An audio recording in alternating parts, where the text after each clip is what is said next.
Bismillahirrahmanirrahim. Qala al-musannif rahimahullah wa radhiyallahu al-akha'u huwa rabitatun baina syakhsaini tahaqqaqu bainahuma al-mawaddah. Al-akha itu persaudaraan. Kita akan bahas tentang persaudaraan. Huwa rabitatun, yaitu suatu ikatan baina syakhsaini, ya di antara dua orang, tahaqqaqu bainahuma, yang benar-benar di antara keduanya al-mawaddah, ya adanya oleh cinta kasih sayang, rasa cinta, ya diikat oleh rasa cinta antara kedua orang tersebut. Jadi persaudaraan itu terbina karena adanya rasa cinta. Nah, mungkin nanti beda-beda rasa cintanya karena apa, ya persaudaraan tersebut. Nah, ini yang sekarang kita lihat udah banyak hilang. Yang persaudaraan itu udah banyak hilang. Jadi orang udah masing-masing mementingkan egonya, mementingkan kelompoknya, dan mementingkan dirinya. Sehingga persaudaraan yang yang dianjurkan oleh Allah Subhanahu wa taala Rasulullah sudah mulai hilang.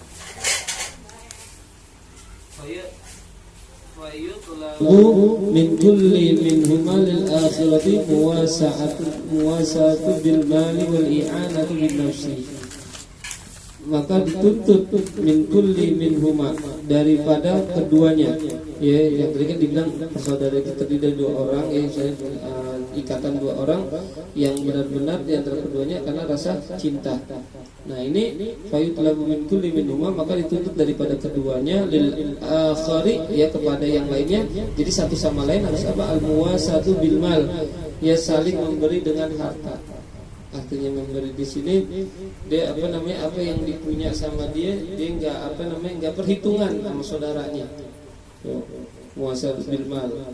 Lihat sebagaimana kan kemarin kita udah bahas bagaimana kaum Ansor kepada kaum Muhajirin yang dipersaudarakan, dipersatukan oleh Nabi kita Muhammad SAW. Hingga segan-segan mereka memberikan hartanya kepada kaum Muhajirin, kepada saudaranya tersebut. Wal i'anatu bin nafsi, dan menolong dengan dirinya. Jadi artinya saling tolong menolong. Dia punya tenaga, dia enggak pelit tenaganya. Dia tolongin, kayak kalau lagi kesusahan dia bantu. Ya misalnya bahasa kasar, saudaranya lagi lagi bangun rumah, lagi nih, dia nggak bisa pakai harta, dia pakai tenaganya. Saling memberi begitu. Wal afu an zallati wal ikhlas wal wafa, dan ada pemaaf, ya ada rasa pemaaf, ya an zallat, daripada ketergelinciran, kesalahan-kesalahan, wal ikhlas, dan juga ikhlas, wal wafa, dan menepati janji. Nah, nih saling memaafkan. Salah-salah dikit namanya saudara, ya kan bilang wal afu an-nas, hendaklah saling memaafkan daripada kesalahan orang lain. Memaafkan saudaranya sendiri, ya punya kesalahan sedikit, ya maafin.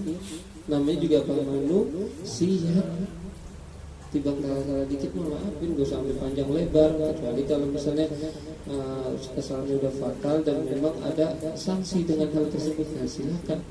Tapi kalau misalnya secara cuma sedikit-sedikit doang, udahlah maafin. Atau nggak ada istilahnya, nggak dirugikan misalnya, cuma jangan gara-gara istilahnya ini sedikit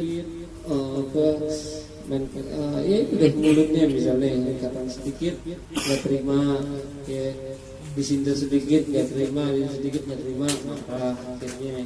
Jangan begitu. Maafin, dia juga manusia. Wal ikhlas, kemudian ikhlas. Nah, itu juga dituntut dalam dalam persaudaraan itu ada rasa ikhlas di antara keduanya. Ya. Jangan maunya orang mulu yang dia, yang layanin dia kagak mau ngelayanin orang. Ya. Maunya dia mulu yang ditolong, tapi dia nggak mau nolong orang. Nah, ini repot begitu. Mesti ada ikhlas, ya saling menolong. Wal wafa, dan saling menepati janji. Ya saling menepati janji. Dia bahkan ke orang-orang, kalau orang-orang dulu HP kagak punya, ini kagak punya, tapi mereka kalau udah janji nepatin.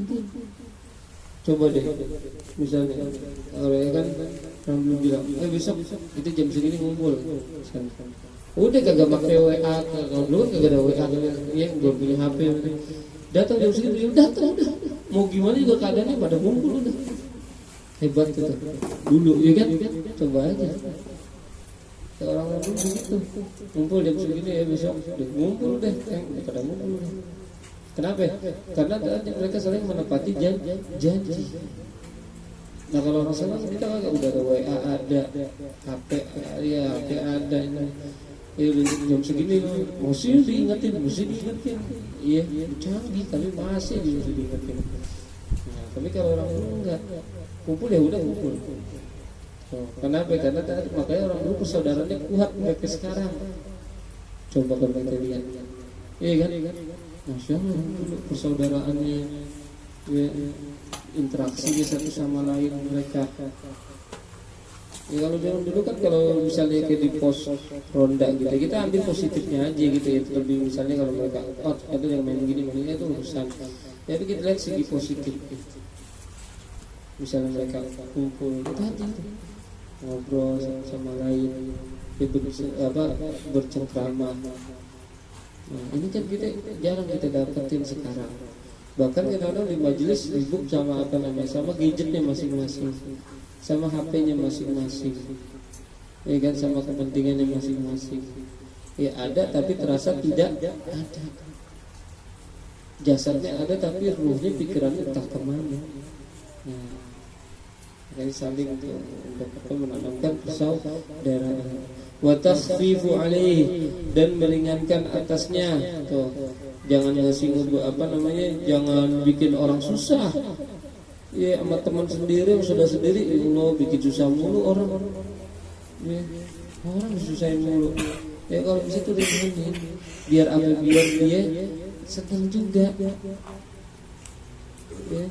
Makanya kan udah ada bagian-bagiannya, kayak misalnya kita dalam berorganisasi kan ada bagian ini itu udah ada ini masing-masing, posnya masing-masing, tinggal apa saling kerjasamanya. Kalau kerjasama ringan apa berat? Ringan. Tapi kalau sendirian yang ini berat. Yang ini dia, semuanya dia. Ya Allah, berat. Ya berat semuanya. Gak bakalan gak bakalan kesian. Kan kalau orang dulu bilang apa? Berat sama dipikul, ringan sama dijinjing. Tuh, itu peribahasa yang positif, ya sangat positif. Kalau ada masalah yang berat, kita hadapin sama-sama. Ya, dalam persaudaraan dan kehidupan itu pasti ada, ya kan? Kita hadapin sama-sama, duduk bersama, musyawarah. Ya. Itu insya Allah bakalan ada jalan keluarnya. Kalau kita sendiri yang menanggung berat, masalah kita berat, karena kita ini terbatas kemampuan kita. Allah aja nggak bebanin. La yukallif nafsan illa wus'aha. Ada masalah apapun itu yakin Allah pasti ada jalan keluarnya dari Allah Subhanahu wa taala, yakin. Karena Allah sendiri yang bilang. Percaya nggak sama Allah? Ya kan? Al-Quran yang bilang, Allah yang bilang, la yukallifu nafsan illa wus'aha. Tidak Allah bakal membebani ya nafsan akan diri seseorang illa wus'aha, kecuali dengan kemampuan orang tersebut. Pasti dia bisa. Makanya Allah kasih karena Allah tahu dia mampu.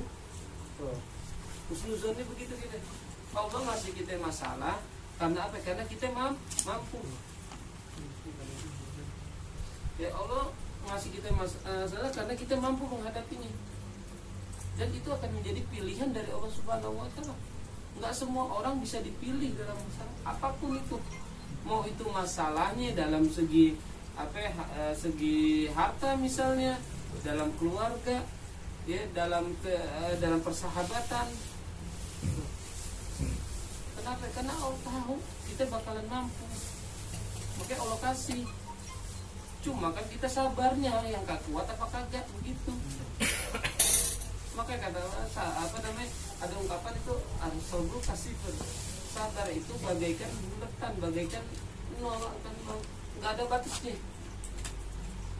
Kita udah muter kan kita naik akan nol. Ada ininya nggak? Ada putus-putusnya nggak? Nggak ada. Nol tuh nyambung terus, ya kan, mundur begitu, begitu lagi terus. Itu sabar. Lingkaran sabar tuh. Jadi harus sampai harus terus sabar. Ke lingkaran. Ya. Diterus. Kita ini udah sabar. Ada lagi sabar terus aja deh. Nggak berhenti, nggak ada berhentinya buat sabar. Cuma kenapa kita kadang-kadang nggak sabar? Karena tadi nafsu, ya, karena kalah sama nafsu sama ego kita. Itu yang membuat kita akhirnya nggak sabar. Itu kita akui memang diri kita ini lemah, ya, diri kita lemah. Nah, makanya usahakan untuk kita selalu mendekatkan diri kepada Allah Subhanahu Wa Taala, bukannya malah menjauhi. Ada masalah, hendaknya kita dekat sama Allah, bukannya malah menjauhinya. Kita ikhtiar segala macam pikiran kita, ya istilahnya, kemudian juga harta kita ikhtiarin semuanya, tapi kita lupa sama yang ngasih ujian. Lupa sama yang ngasih ujian. Harusnya kan minta sama yang ngasih ujian, minta dikasih kunci jawabannya. Apa nih ya Allah, kunci jawabannya nih, biar saya bisa mulai, ya biar bisa biar bisa ngejalaninnya. Masyaallah. Qad kafani ilmu rabbi min su'ali wa ikhtiyari kedua waktu syahidul bil tiqam. Itu kan kita ngakuin kelemahan kita. Cukup deh, Allah bakalan memberikan bantuannya kepada kita. Ya, dengan segala pengetahuan Allah Subhanahu Wa Taala tentang diri kita. Allah yang maha, Allah yang akan ngasih jalan petunjuk. Makanya jangan jauh-jauh dari Dia. Kalau jauh, ya udah deh gitu. Kita mungkin kita anggap bisa ngelewatin, padahal justru malah bakalan jatuhin lagi. Bukan yang ngelewatin, tapi cuma pindah doang masalahnya. Bukan diselesai. Tapi kalau kita minta sama Allah, itu bakal selesai masalah. Ya, meskipun nanti ada lagi ujian, kan semakin banyak ada kenaikan di situ. Kenaikan derajat di sisi Allah Subhanahu Wa Taala. Dia bisa terus.